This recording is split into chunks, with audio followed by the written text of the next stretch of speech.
The Legend of Faltaş. In Faltaş, Grim Plateaus of Korgan, there lived a mysterious old lady who was believed to be a saint by the local people and was looked at with mysterious but fearful eyes. No one had any courage to disrespect this aunt, who was known by the local people for her various legends. Local people used to make up stories about this old lady, who was believed to have a prayerful mouth and an opened eye of hearts.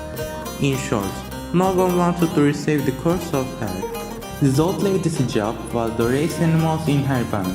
She took care of all of them carefully and took care of them as if they were her own children. The old lady did the same chores almost every day. She would bring her goods by putting animals in front of her and walk a long way to bring them to the graze area next to a stone. When it started to get dark, she would milk the goats in the plateau before returning home, so that their milk wouldn't be a burden to the goats, and then she would return. She would make a living by selling the meat she brought home by carrying it on her back. In the evening of such a day, when it started to get dark, the old lady wanted to milk her goats as she always did.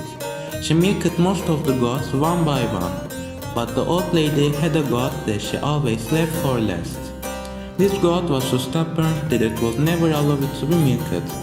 The goat went to one side and the old lady went to another side by playing tag and made the old lady tired with the same things every day. This time, this cause ended a little differently. Tired old aunt imprecated with anger and fatigue. Let you become pretentious, so that you may be hunted and die.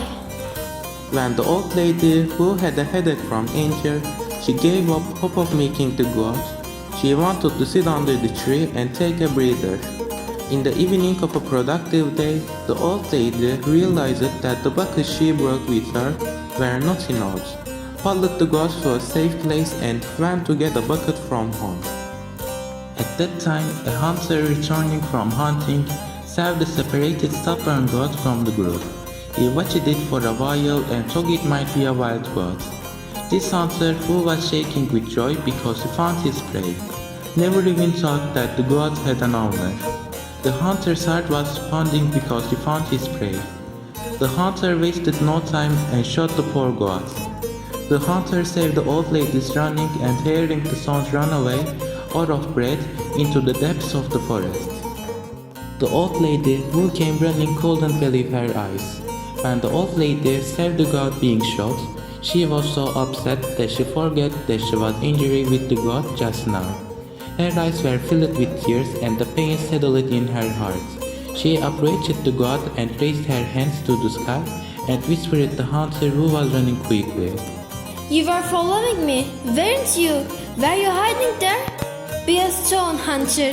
You got me upset. God makes you upset, too. Say. The old lady was very upset about this situation. She crouched next to the goat. The hunter realized that the owner of the goat was the own saint, and in fear of her imprecation, he went back to her to ask for forgiveness in panic. When he returned, the old aunt realized that he had come to ask for forgiveness, but the sadness and grief inside her were so angry that she began to speak without giving her opportunity. What if you ask for forgiveness? Huh? How dare you kill my God? You will pay for this, you heartless hunter. He said in anger. This prayer, which coincided with a moment when God unmeekly accepted prayers, was accepted by him, and the hunter turned into stone in front of the aunt's eyes, in pain and begging for forgiveness. Small reasons can produce big results. Korgan's Faltaş legends talks about how being momentarily, unnecessarily angry can harm us. We must appreciate the things we have because sometimes the things we lost may never come back.